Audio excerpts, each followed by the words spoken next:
कहानी की शुरुआत में एक हॉल दिखाया जाता है जहाँ पर एक लड़की अपनी कहानी के बारे में सोच रही होती है और वो एक चमकती रोशनी की तरफ बढ़ती है और कहती है, जब लाइफ की सबसे बड़ी फैंटेसी आपके दरवाजे पर दस्तक देती हो तब उसे खोने और उसे गंवाने में बस पल भर के हौसले का फर्क होता है। थोड़ा डर भी था और घबराहट भी थी, पर सबसे ज्यादा थी एक अजीब सी एक्साइटमेंट, अपनी फैंटेसी के इतने करीब आकर जहाँ पर कोई भी ऑप्शन नहीं था। अब वो लड़की वहाँ पर खड़ी होकर के अपनी आंखों पर पट्टी बांध करके उस कहानी में खो जाती है जो उसके जीवन का एक पहलू थी। वो एक बार में जाती है और वहाँ पर एक पार्टी चल रही होती है। तभी वहाँ पर वो अपनी फ्रेंड के साथ में ड्रिंक्स लेती है। तभी वो अपनी सहेली से पीछे मुड़ करके कहती है, देखती है कि वहाँ पर एक लड़का खड़ा है और उसका नाम पूछती है तो उसकी सहेली कहती है कि आकाश।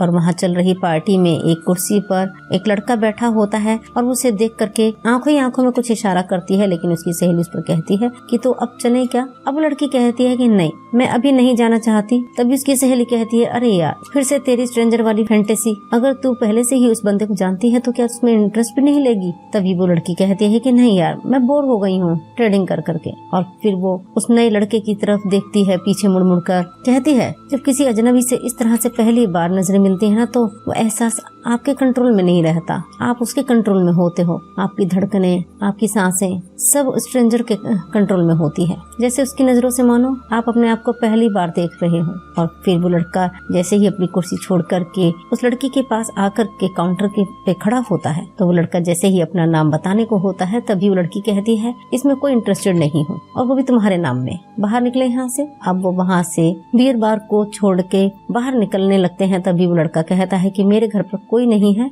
मेरे माता पिता शहर से बाहर गए हैं, क्या तुम मेरे साथ घर चलना चाहोगी। तभी लड़की कहती है, क्यों नहीं। तभी लड़का कहता है कि क्या मैं तुम्हारा नाम जान सकता हूँ। तभी लड़की कहती है कि no name no phone numbers, हम स्ट्रेंजर्स ही रहते हैं, ये क्यों बताएं। और वो लड़का उस लड़की को अपने साथ में कार में अपने घर की तरफ लेकर के जाने को होता है। तभी कार में बैठे दोनों लड़का लड़की आपस में प्यार करते हैं और टैक्सी ड्राइवर गाड़ी चला रहा होता है। अब वो लड़का लड़की उस लड़के के घर आते हैं और इतने प्यार में मदहोश होते हैं कि वो पूरे रास्ते प्यार करते हुए आते हैं और घर पर भी आकर के वो बिल्कुल भी उनमें सब्र नहीं होता है। और जैसे ही वो प्यार करते करते सोफे पर लेटते हैं तभी उसे आवाज आती है उसके पापा की। तभी वो कहते हैं किट्टू। एकदम से वो लड़का सकपका करके खड़ा होता है और कहता है ये कहाँ से आ गए। और लड़की कहती है कि तुमने तो कहा था कि मेरे माता पिता शहर से बाहर गए हैं। तभी लड़का कहता है, अब लड़की गुस्सा हो जाती है और उसके पापा आते हैं और एकदम से लाइट जला देते हैं और कहते हैं कि बेटा तू कब आया। किट्टू कहता है कि पापा आप तो कल आने वाले थे लेकिन आप आज। तभी उसके पापा कहते हैं कि अरे ये सब छोड़, लेकिन ये कौन है, तुम्हारी गर्लफ्रेंड। तभी वो कहता है किट्टू कि नहीं पापा ऐसा कुछ नहीं है। तभी उसकी माँ भी आती है। तभी उसकी माँ अपने पति से कहती है कि क्या नाम बताया इसने। तभी वो उसका पति कहता है कि मैंने अभी तक पूछा नहीं, मैं पूछने ही वाला था, तुम पूछ लो। तभी वो जैसे ही कुछ बोलने को होती है किट्टू की माँ, तभी वो लड़की कहती है कि समीरा। अब उस लड़के की माँ कहती है कि कितनी क्यूट है, मैं कुछ लेकर के आती हूँ। और वो खुशी से वहाँ से कुछ लेने के लिए जाती है। और तभी उसके पिताजी कहते हैं लड़के के कि मैं तुम्हारी दादी को भी मिलवाता हूँ, लेकिन लड़का उसे रोकता है। उस लड़के के पिताजी अपनी माँ को आवाज लगाते हुए जाते हैं और वो लड़की वहाँ पर बड़बड़ करने लगती है। तभी जैसे ही किट्टू के पिताजी आवाज लगाते हैं तो उसकी दादी कहती है कि क्यों चिल्लाई जा रहा है। तभी वो कहते हैं कि अरे इधर आओ माँ, तुम्हें कुछ दिखाना है। तभी किट्टू की दादी कहती है कि अरे बेटा तू तो बहुत बड़ा हो गया है। और फिर एकदम से उसके पास आती हैं और कहती हैं कि बचपन में इतना डरता था कि लड़कियां इससे बात करने आती थी ना तब तो इसकी निक्कर में इसके सूप से निकल जाती थी। और फिर जोर से हंसती हैं। और फिर बिट्टू की दादी अपने बेटे बिट्टू से कहती है, क्यों रे याद है ना तुझे। अब वो लड़की वहाँ पर समीरा खड़ी हुई कहती है कि नहीं इन सब चीजों की कोई जरूरत नहीं है, अच्छा मैं चलती हूँ। यहाँ पर किट्टू की माँ कोल्ड ड्रिंक लेकर के और नाश्ता लेकर के आती है और उससे कहती है कि ये नाश्ता ले लो, लेकिन समीरा मना करती है कि मुझे इन सब चीजों की जरूरत नहीं है, मुझे घर जाना है। तो बिट्टू के पिताजी कहते हैं कि अरे अभी रुको ना, कुछ बताओ ना। समीरा कहती है कि बस मैं निकल रही थी। बिट्टू की दादी कहती है कि अरे अपने बारे में भी बताओ, अब वो बात करेगा या वो उससे बात करेगा। चलो इतना कह करके वो अपने बहू बेटा को वहाँ से जाने के लिए कहती हैं। और अब किट्टू के माँ बाप अपने कमरे में जाते से हुए के आपस में बात करते हैं कि लड़की संस्कारी लगती है, अब आपस में बात करने देते हैं। इतना कह करके वहाँ से उसकी दादी भी चली जाती है और समीरा वहाँ से अपना बैग उठा करके गुस्से में जाने लगती है। तभी किट्टू कहता है कि अरे यार मेरी बात तो सुनो, एक बार स्टूडेंट वाला गेम तो खेल लेते हैं। लेकिन वो समीरा मुड़ करके कहती है कि क्या तुम बिल्कुल श्योर हो। तभी किट्टू कहता है कि हाँ, लेकिन समीरा कहती है कि क्या तुम कहीं निककर तो गिला नहीं कर दोगे किट्टू। उसको वहाँ से गाली देती हुए चली जाती है। अब फिर से वो बियर बार में आती है और वहाँ पर आकर के अपना ड्रिंक तैयार करवाती है।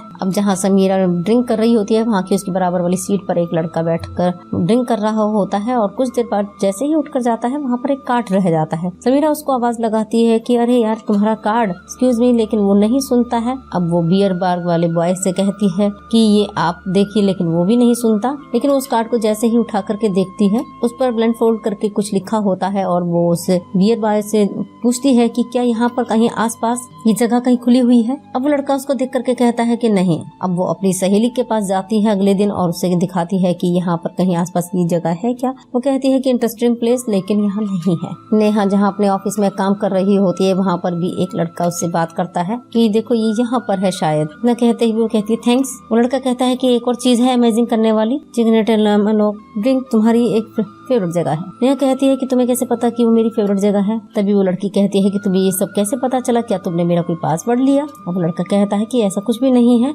और वो लड़का वहाँ से उसको कोई भी जवाब दिए बिना वहाँ से जाने लगता है। तभी उसकी ऑफिस की दूसरी वर्कर कहती है कि अरे तुम इतना क्यों भड़क रही हो। नेहा कहती है कि इसने मुझसे कभी जिंदगी में बात नहीं की लेकिन फिर भी इसको बहुत सारी चीजें मालूम है। उस पर उसकी फ्रेंड कहती है कि तुम एक न्यूक्लियर नेहा हो और ये सब जो हुआ है ये सब तुम्हारी गुस्से की वजह से हुआ है। तभी नेहा कहती है कि IT वाला ही बचा था क्या, वैसे टाइम कहाँ है इनके लिए। अब उस पर उसकी सहेली कहती है कि अच्छा उस स्ट्रेंजर के लिए है क्या। अब नेहा कहती है कि अरे वो बात अलग है। उस पर नेहा कहती है कि मैं अपने दोस्त के साथ एक हाउस पार्टी में गई थी जहाँ मैं किसी को भी नहीं जानती थी और फिर अचानक से लाइट चली जाती है और उस अंधेरे में ही उस नेहा के पास में एक लड़का आता है और उससे वो हाय करता है। अब वो लड़का उससे कहता है कि कुछ तो बात है, जब हम दोनों की मुलाकात हुई और इतने में तो एक दूसरे को देख करके 340 बार हम एक दूसरे को कमेंट कर देते, नाक कैसे हैं, दांत कैसे हैं। फिर वो कहता है कि काफी गुड लुकिंग हूँ मैं। और वो लड़की कहती है हंसते हुए अच्छा ओके। अब दोनों लड़का लड़की आपस में अंधेरे में ही बात करते रहते हैं। अब वो अपने बारे में बताती है कि उस अंधेरे में जो बात करने में ऐसी फीलिंग्स थी वो पहले कभी फील नहीं हुई थी। कोई जजमेंट नहीं था, कुछ नहीं,